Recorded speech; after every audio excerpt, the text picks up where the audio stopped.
이스라엘이 시딤에 머물러 있더니 그 백성이 모압 여자들과 음행하기를 시작하니라. 그 여자들이 그 신들에게 제사할 때에 백성을 청하매 백성이 먹고 그들의 신들에게 절함으로 이스라엘이 바알브올에게 부속된지라. 여호와께서 이스라엘에게 진노하시니라. 여호와께서 모세에게 이르시되 백성의 두령들을 잡아 태양을 향하여 여호와 앞에 목매어 달라. 그리하면 여호와의 진노가 이스라엘에게서 떠나리라. 모세가 이스라엘 사사들에게 이르되 너희는 각기 관할하는 자 중에 바알브올에게 부속한 사람들을 죽이라 하니라. 이스라엘 자손의 온 회중이 회막문에서 울 때에 이스라엘 자손 한 사람이 모세와 온 회중의 목전에 미디안의 한 여인을 데리고 그 형제에게로 온지라. 제사장 아론의 손자 엘르아살의 아들 비느하스가 보고 회중의 가운데서 일어나 손에 창을 들고 그 이스라엘 남자를 따라 그의 막에 들어가서 이스라엘 남자와 그 여인의 배를 꿰뚫어서 두 사람을 죽이니 연병이 이스라엘 자손에게서 그쳤더라. 그 연병으로 죽은 자가 24,000명이었더라.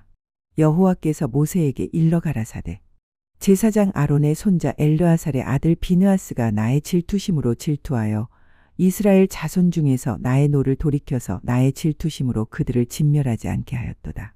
그러므로 말하라. 내가 그에게 나의 평화의 언약을 주리니 그와 그 후손에게 영원한 제사장 직분의 언약이라. 그가 그 하나님을 위하여 질투하여 이스라엘 자손을 속죄하였음이니라. 오늘 민수기 25장 1절과 13절 말씀을 통해서 교회는 하나님께만 부속되어야 한다. 이 개역 성경에는 부속되었다라고 기록되어 있는데 3절 말씀이죠. 근데 개역 개정에는 가담한지라 라고 표현되어 있어요. 가담한지라. 그래서 교회는 하나님께만 부속되어야 한다. 다르게 표현하면은 교회는 오직 하나님 편에 서야만 된다라는 그 말씀인 것입니다. 오늘 본문 말씀은 이스라엘 백성이 가나안 땅을 눈앞에 두고 마지막 광야 진친 장소가 이 모압 평지죠. 이 모압 평지가 41번째 진친 장소인데 그 지명이 시딤이라는 곳에 진을 치게 됩니다. 40년 광야 노정에 이스라엘 백성들에게 닥친 수많은 일들도 있었고 그런 많은 일들 가운데 이스라엘 백성이 하나님 앞에 범죄 또 하나님을 원망하고 하나님을 불신하고 하나님을 시험하고 그런 일들이 얼마나 많이 있었습니까? 그럼에도 불구하고 하나님은 하나님이 하신 말씀을 성취시키기 위해서 이스라엘 백성을 지금 이곳까지 인도해 주셨습니다. 근데 이곳에 머무른 동안에 이스라엘 백성에게 아주 중요한 일이 있었습니다. 그 중에서도 가장 불행한 일이 있었는데 그것이 무엇인가 하면은 이 이스라엘 백성이 모압 평지에 있는 모압 여인들과 행음을 함으로 24,000명이 연병으로 죽는 아주 비극적인 사건이었죠. 이 연병에 걸린 24,000명은 광야 1세대가 아니라 광야 2세대인 것입니다. 광야 1세대는 세렛시내가를 건너기 전에 이에 아바림에서 하나님의 손에 의해서 다 죽음을 맞게 되고 광야에서 태어난 2세대가 이제 마지막 가나안 땅을 향해서 진군하는 가운데 이 모압 평지 시딤에서 엄청난 사건이 벌어진 거죠. 그들의 선조들이 하나님을 분노하게 만들고 하나님 그분의 마음을 상하게 했던 수많은 그런 일들, 그 중에서 특별히 음행과 우상숭배 이런 일들을 다시 재반복하는 그런 일을 이스라엘 백성들이 지금 하고 있는 것입니다. 오늘 이 말씀을 통해서 오늘 이 시대를 살아가는 영적 이스라엘이라 할 수 있는 교회가 천국을 눈앞에 두고 과연 우리는 어떻게 이 세상 가운데서 처신을 해야 되는가? 이 모압 평지 시딤에서 강풍과 같이 몰아치는 이 음행 사건과 같은 일들이 우리에게도 벌어질 터인데 우리는 어떠한 마음의 가짐을 가지고 이 세상을 살아가야 될 것인가라는 그런 영적인 교훈을 얻고자 합니다. 첫 번째는 교회는 하나님께 부속되어야 된다. 제목과 동일합니다. 교회는 하나님께 부속되어야 된다. 즉 하나님의 편에 항상 서야 된다라는 것을 말씀드리고 싶습니다. 왜냐하면 교회는 골로새서 1장 18절 말씀과 24절 말씀 보면은 교회는 주님의 몸이기 때문에 그렇습니다.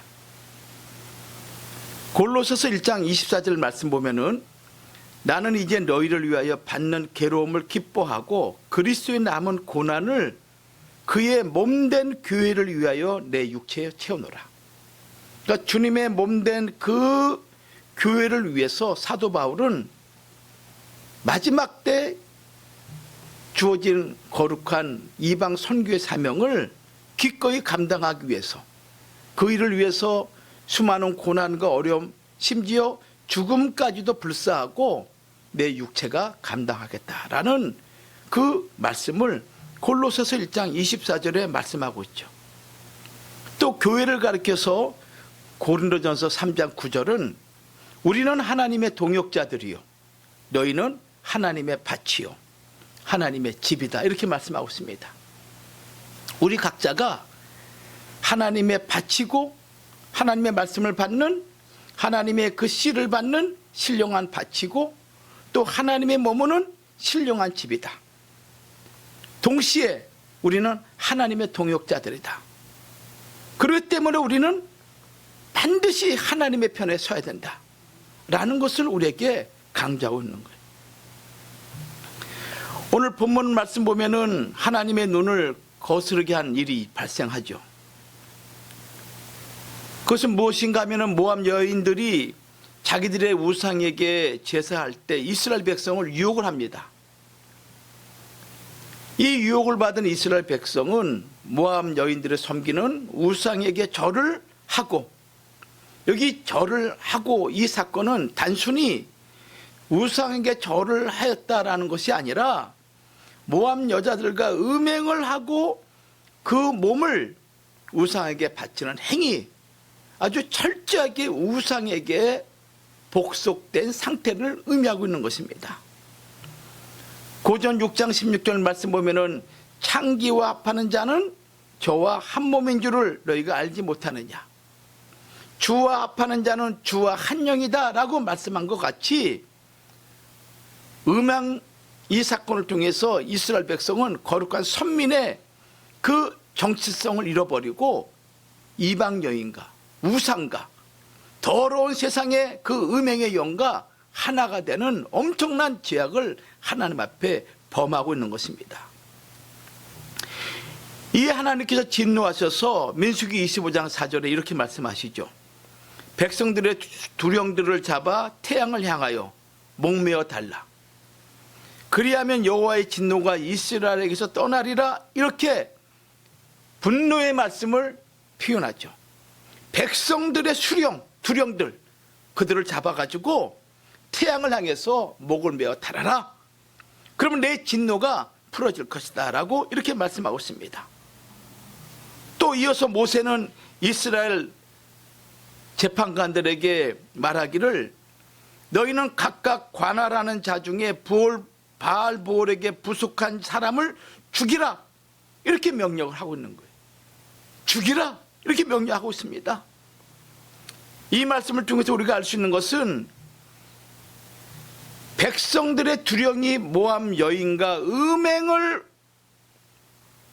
아예 앞장서서 했음을 우리에게 말하고 있는 그런 의미인 것이죠. 여기 부속되었다. 아까 제가 말씀드렸죠. 가담하였다. 히브리어로 차마드라는 단어를 써요. 차마드. 묶다, 결합하다. 그러니까 나를 다른 것과 꽁꽁 묶어버린 거예요. 내 자신을 다른 것과 결합시켜버린 거예요.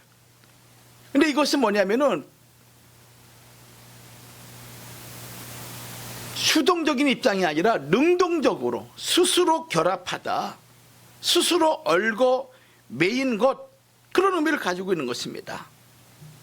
즉 바알보올의 종이 되어서 그의 다스림을 받는다, 이런 뜻이 부속되었다 라는 뜻인 거예요. 부속되었다. 여기 25장 3절에 기록되어 있지 않습니까? 이스라엘이 바알보올에게 가담한지라 부속되었다 라고 표현하고 있는 거예요. 자기 자신을 우상에게 내어준 거예요. 자기의 삶을 우상에게 바친 거예요. 그것을 가르쳐서 가담한지라 부속되었다라고 이렇게 말씀하고 있는 것이죠. 여기 가담하다라는 이 말 여러분 잘 알잖아요. 어떤 공격에 가담했다, 또는 어떤 시위에 가담했다라는 것은 그 시가 주장하는 것에 나도 동의한다는 의미죠. 어떤 공격을 가담하다 할 경우에는 상대방에 대해서 내가 공격하는 거에 나도 역시 동일한 공격을 하고 있다라는 그런 의미를 가지고 있는 것이 가담하다, 부속되었다, 그것을 히브리어도 차마드 이렇게 표현하고 있는 거예요. 이것은 단순한 음행이 아니라 하나님을 배반하고 바알의 신자가 되어버렸다라는 그런 의미를 가지고 있습니다. 그러니까 뗄래야 뗄 수 없는 아주 밀착된 종속에 된 상태를 의미하고 있는 거예요. 그러니까 이스라엘 백성이 이 모압 평지에서 마지막 요단강을 건너기 직전에 이스라엘 백성이 얼마나 무서운 죄를 지었는가라는 것을 우리가 이해할 수가 있잖아요. 성도 여러분, 여기서 우리가 알 것이 있어요. 이스라엘 민족이 도대체 어떠한 민족입니까? 수많은 열방 가운데서 하나님이 택하시고 택한 민족이 누굽니까? 이스라엘 민족이죠. 그래서 출애굽기 19장 5절 6절 이하의 말씀 보면은 그들은 오직 하나님만을 섬겨야 되는 민족이어야 되며 하나님의 다스림을 받아야 되는 민족이어야 되고 그 외에는 누구에게도 부속되거나 그 누구의 편에 서서 일을 해서는 안 되는 민족이 이스라엘 민족인 거예요. 오늘 교회가 그런 정체성을 유지를 해야 되는 거예요. 오늘 종말에 살아가는 성도들이 아무리 세상이 갈라지고 좌와 우가 갈라지고 어떤 상황이 되더라도 우리의 정체성은 하나님 편에 서야만이 된다는 거예요. 근데 이스라엘 백성들은 냄새도 맡지 못하고 움직이지도 못하고 먹지도 못하고 숨도 쉬지 못하는 나무로 만든 바알보올에게 그 우상을 섬기고 그들의 종이 되겠다고 하니 하나님이 얼마나 마음이 분노하겠습니까? 영원한 생명과 주가 되시고 그리고 영원한 천국을 기업으로 주시기로 약속하신 그 하나님이 알파와 오메가가 되시고 영원한 생명의 주가 되시는 그 하나님을 버리고 죽으면 사라지는 돈, 지식, 명예, 욕심에 사로잡혀 있는 인생의 모습을 볼 때 그것도 믿는 자들이 그런 행위를 하는 거 볼 때 하나님 마음이 얼마나 아프겠는가라는 거예요. 교회 역사 속에는 언제나 이런 일들이 많이 있었습니다. 또 신앙생활을 오래 한 사람이 항상 그 연륜에 비례해서 성숙된 신앙을 갖고 있는 것 아닌 것입니다, 여러분들. 상황에 따라 이해관계에 따라 야합을 하는 경우가 상당히 많이 있죠. 저분은 그렇지 않을 것 같은데 어느 결정적인 순간에 이해관계가 맞물리는 그 순간에 하나님을 버리고 세상을 택하는 일들이 우리 주변에 얼마나 많이 있습니까? 인간의 모든 판단들이 신앙생활 그 시간에 비례하지 않아요. 항상 명철하고 지혜롭게 판단을 내리지 않는다는 거예요. 그래서 우리는 항상 깨어있지 않으면 안 되는 것입니다.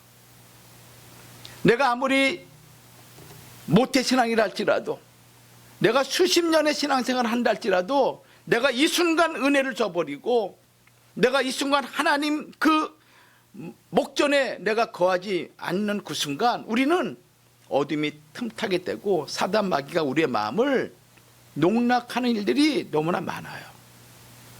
그래서 항상 항상 깨어 있어야 되고 항상 은혜 가운데 머물러 있어야 되고 항상 주의 눈 안에 있을 때만이 나를 지킬 수가 있는 것입니다. 여러분이 아무리 강하고 아무리 믿음이 있다 할지라도 사단보다 여러분 못합니다. 사단은 영적인 존재죠.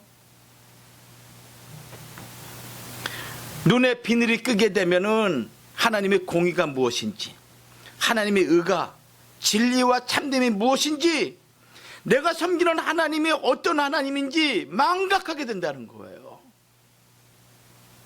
사울이 바울 되기 전에 그의 모습이 어땠습니까?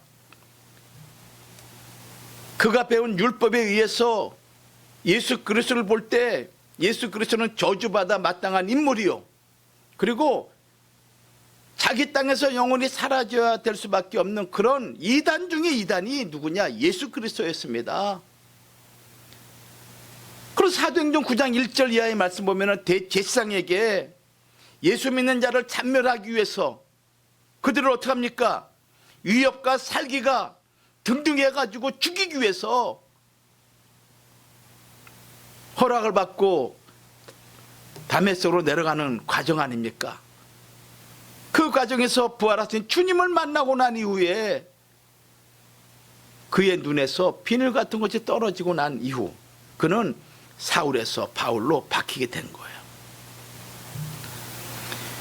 교회가 거룩한 순결을 이뤄가던 그런 시대 속에 항상 교회 지도자들은 이런 생각합니다. 마치 교회 주도권이 자기 손에 있는 것처럼 착각하고, 그리고 교회를 쥐락펴락하는 부패한 교회 지도자들이 있는 거예요. 교회가 타락하는 현장마다 문제는 세상에 부속되어서 세상 편에 서서 교회를 어지럽히게 하는 그런 교회의 부패한 지도자들이 많이 있다는 거예요. 여러분들, 아무리 교회가 위협을 받고 아무리 핍박을 받는다 할지라도 교회의 소속은 하나님인 것입니다. 이거는 불변의 진리인 거예요. 2000년 교회 역사는 그 수많은 고난과 핍박과 그리고 사자의 먹이가 되고, 그리고 뜨거운 물 속에 사람들이 들어가서 죽어가고 불태워 죽는 그런 수많은 위기와 어려운 가운데서도 교회는 하나님에 속했다라는 그 아름다운 외침 고백을 통해서 교회 역사가 지금까지 온 거란 거예요. 여러분들은 어떤 위치에 있습니까? 과연 나는 끝까지 내가 하나님의 편에 서 있는 자인지, 내가 하나님에게 부속되어 있는 자인지, 아니면 상황에 따라 이리저리 나의 위치를 옮기는 자인지 자기 자신을 살펴봐야 돼요. 그래서 주님 말씀하기를 깨어 있어라, 깨어 있어라. 그래야만이 영적 분별을 할 수가 있고 시대 상황을 분별할 수 있는 거예요. 하나님 말씀을 모르게 되면은, 하나님의 진리의 깊은 세계를 경험하지 못하면은 영적 분별을 할 수 없는 거예요. 병 고치고 예언하고 수많은 기사와 이적을 한다 할지라도 진리의 말씀의 의미를 제대로 알지 못하면은 여러분들 다 편질되게 돼 있어. 편질되게 돼 있다고. 그래서 마지막 종말 때는 사단의 말과 하나님의 말씀과의 싸움이야. 말씀을 알아야 돼. 말씀을 읽고 듣고 지키고, 그리고 그 말씀이 어떠한가 알려고 하는 그런 지혜의 생각을 가지고 말씀을 배우려 할 때 어떠한 유혹과 어떠한 어둠의 술책이 있다 할지라도 내가 하나님의 편임을 항상 고백할 수가 있는 거야.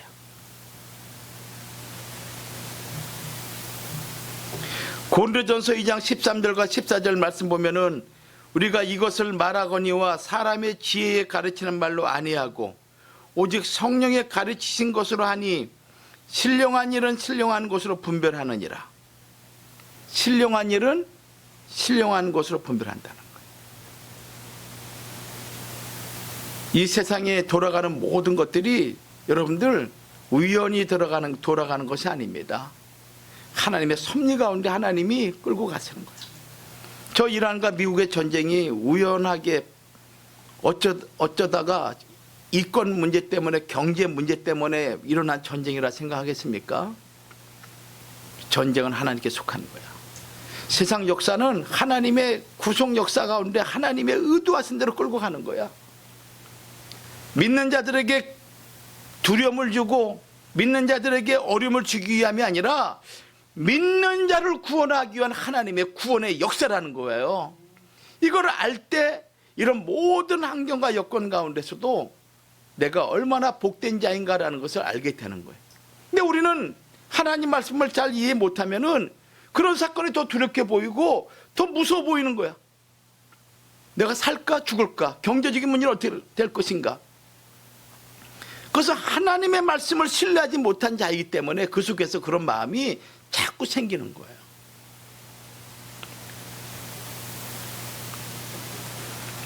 다니엘 12장 10절에도 많은 사람이 연단을 받아 스스로 정결케 하며 희귀할 것이나 악한 사람은 악을 행하리니 악한 자는 아무도 깨닫지 못하되 오직 지혜 있는 자는 깨달으리라. 이 말씀 무슨 얘기냐면은, 좀 쉽게 말씀드리면은, 그동안 많은 사람들이 단련을 받아 깨끗해져서 빛날 것이다.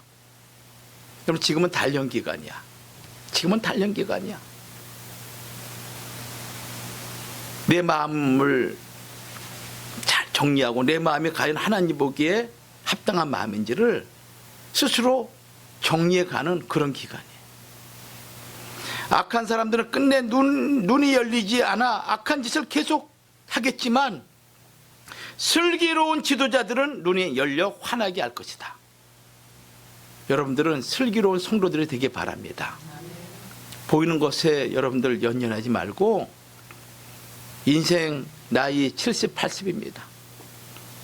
여러분 다 70세 넘으신 분도 있고 이제 70을 바라보는 나이도 있잖아요. 언제 하나님이 우리를 데려갈지 몰라. 어떤 사람은 선교 현장에서 순교자의 모습으로 하나님 앞에 갈 자가 있고, 어떤 사람은 이스라엘 백성들을 광야에서 고기 때문에 원망하다가 메추라기를 먹는 그 순간 하나님이 쳐가지고 데려가는 사람도 있을 것이고, 불신의 현장에서 하나님을 원망하다가 데려가는 자도 있을 것이고, 어떤 자는 복음을 증거하는 그 현장에서 주 예수 믿으라 외치는 그 순간 돌에 맞아 죽는 자들도 있을 것이고, 우리의 마무리를 어떠한 모습을 할 것이냐 말이에요. 그저 돈 하다가, 돈 벌다가 그냥 하나님의 일을 아무것도 못하고 자기 자식, 자기 배, 자기 가정, 자기 집 여기에 연연해 살다가 인생의 시간을 다 낭비하고 주 앞에서 헌신한 것들 아무것도 없는 거야. 남들은 없는 가운데 자기 전 인생을 헌신해서 하나님 앞에 보여드릴 것이 너무나 많이 있는데, 이 땅에서 살기는 잘 살았지만 하나님 앞에 보여드릴 것이 없어.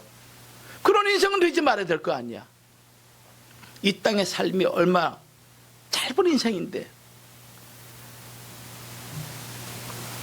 그래서 항상 우리는 어느 편에 서야 됩니까? 하나님 편에 서야 돼. 하나님 편에. 교회는 하나님에 부속되어야 된다. 아무리 핍박과 아무리 고난과 어려움이 있다 할지라도, 죽음의 그 위협이 있다 할지라도 나는 하나님의 백성임을 잊어버리면 안 된다는 것을 여러분들 명심하시기를 주의 이름으로 축원합니다.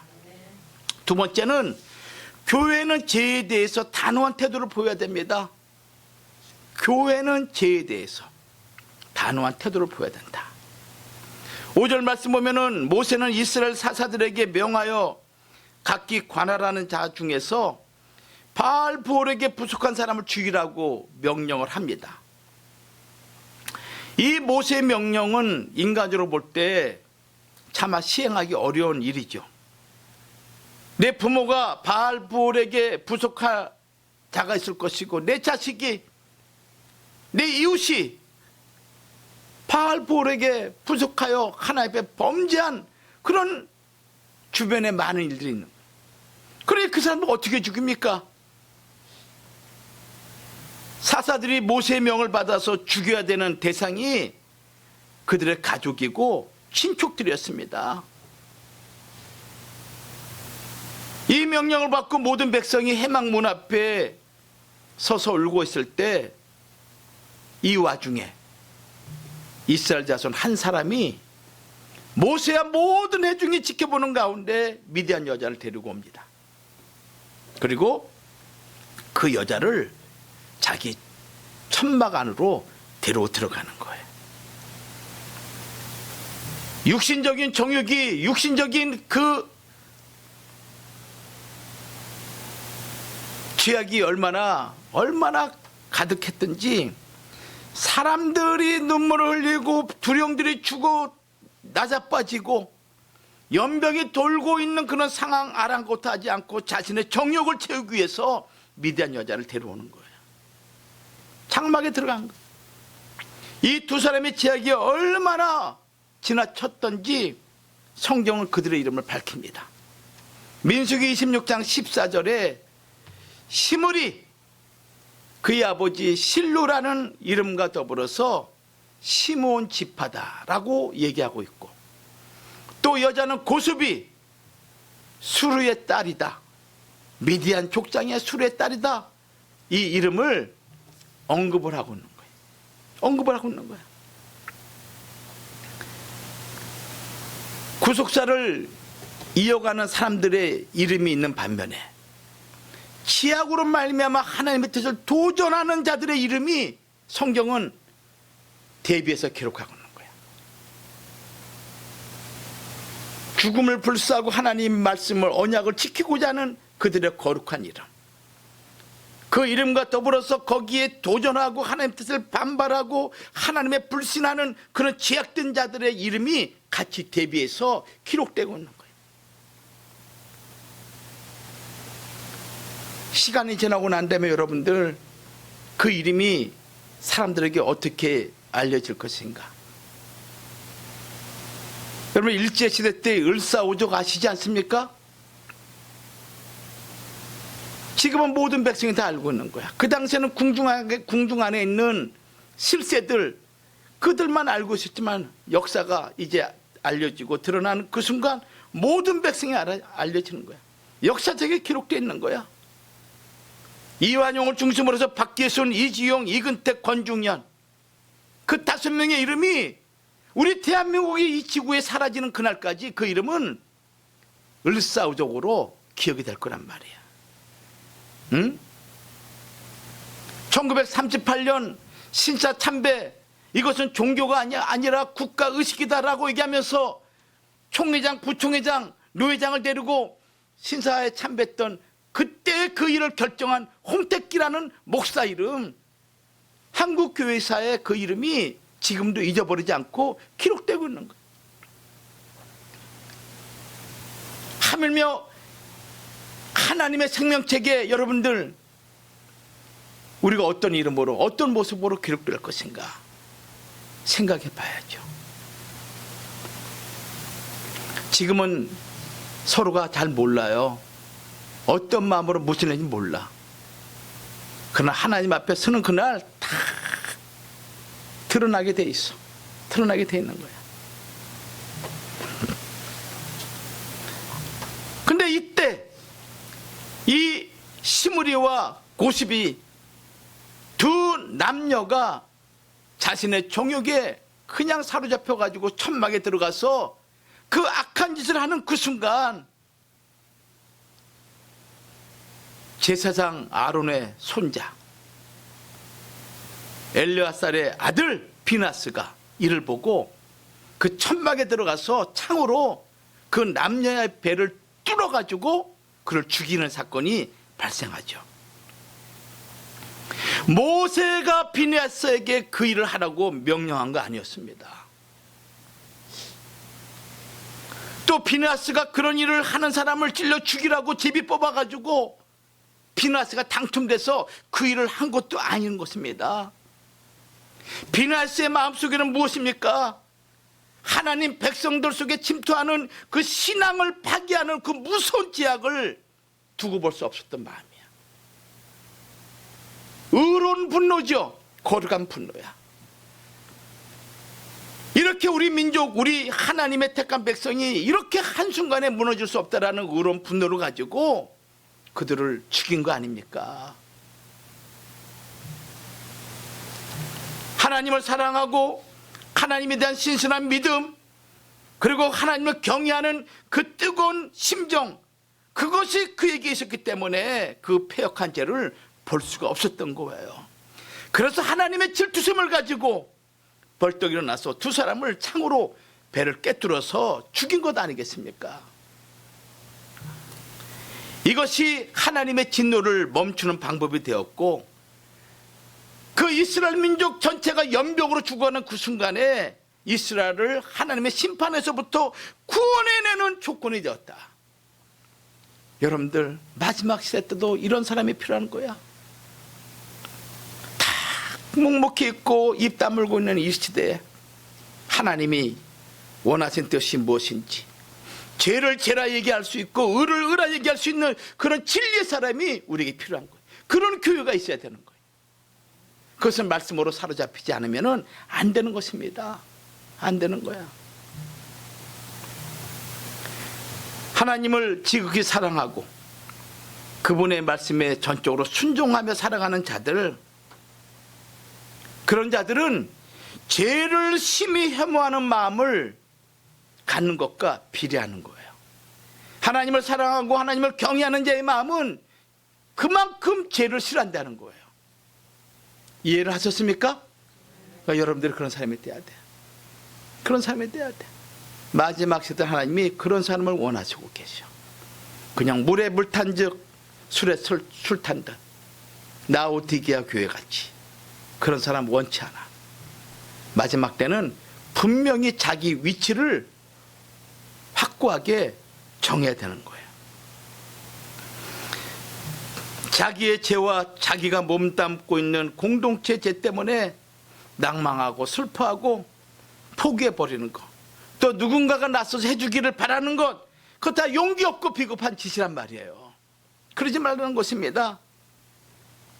죄를 극도로 미워하고 죄를 아니라 외치고 죄에 대해서 반대 입장 쓰고, 그리고 하나님의 의와 공의를 세우고자 하는 그런 성도들이 돼야 된다. 그것이 하나님께 속한 자의 자세요. 그리고 죄를 용납하지 않는 이 마지막 시대 때 교회의 모습이다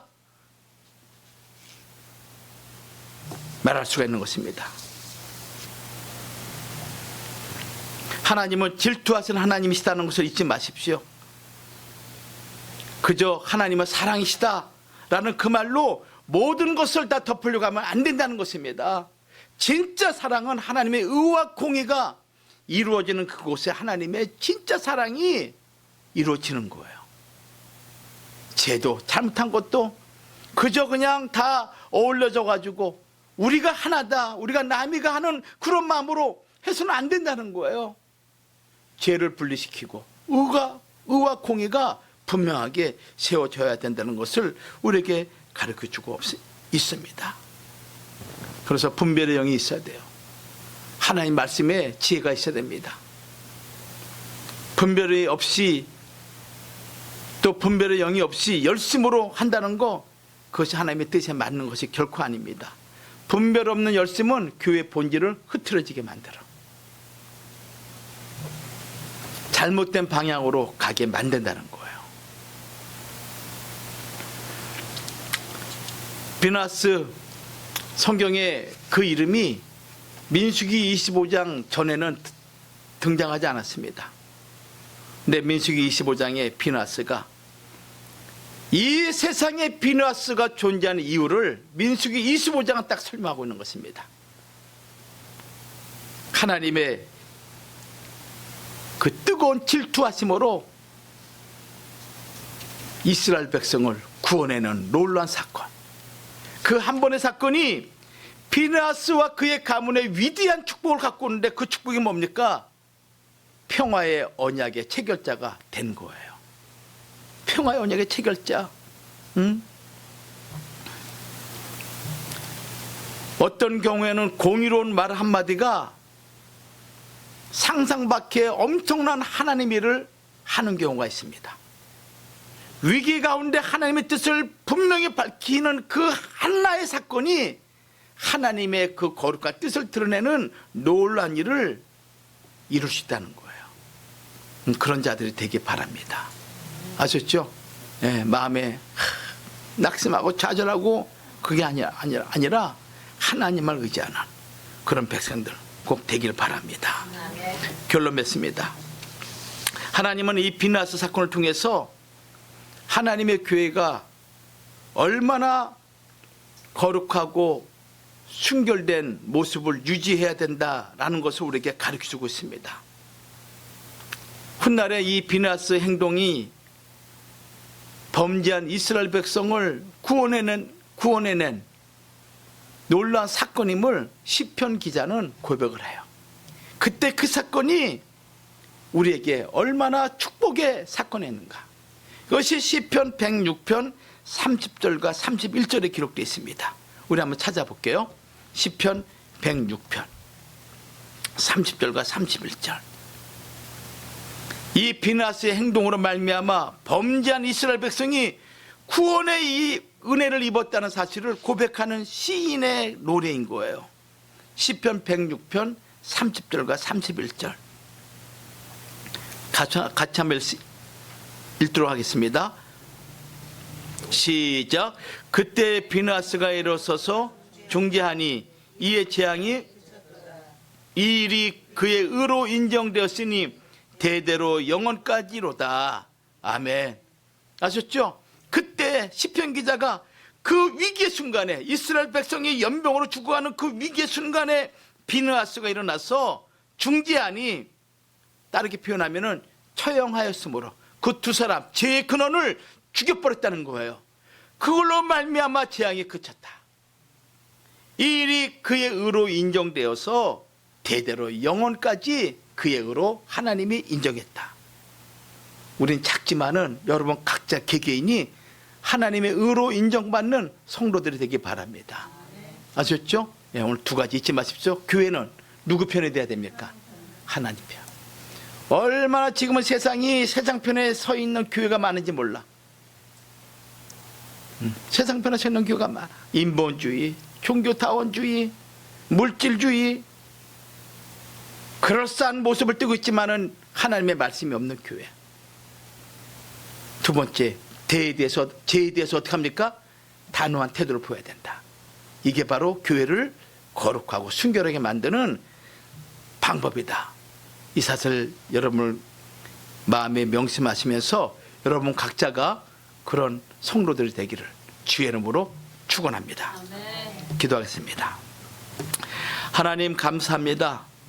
지난 한 주간 동안도 주의 은혜로 저희들을 지켜주시고 오늘 거룩한 주일날 주 앞에 나와 예배드리게 하심을 감사합니다.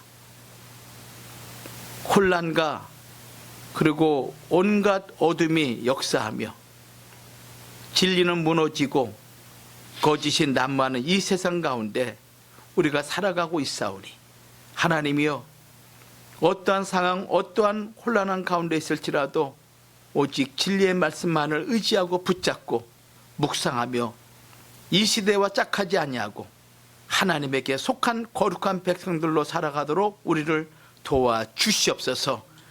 죄의 영향 가운데 있을지라도 단호하게 죄를 거절하고 그리고 그 모든 것들을 주님의 이름으로 무찌르며 승리하는 거룩한 주의 백성이 되도록 우리를 축복하여 주옵소서. 우리 개인과 가정과 우리의 모든 영역을 하나님 은혜로 함께하여 줄 줄 믿사옵고 우리 주 예수 이름 받들어 감사하며 기도 올리옵나이다. 아멘.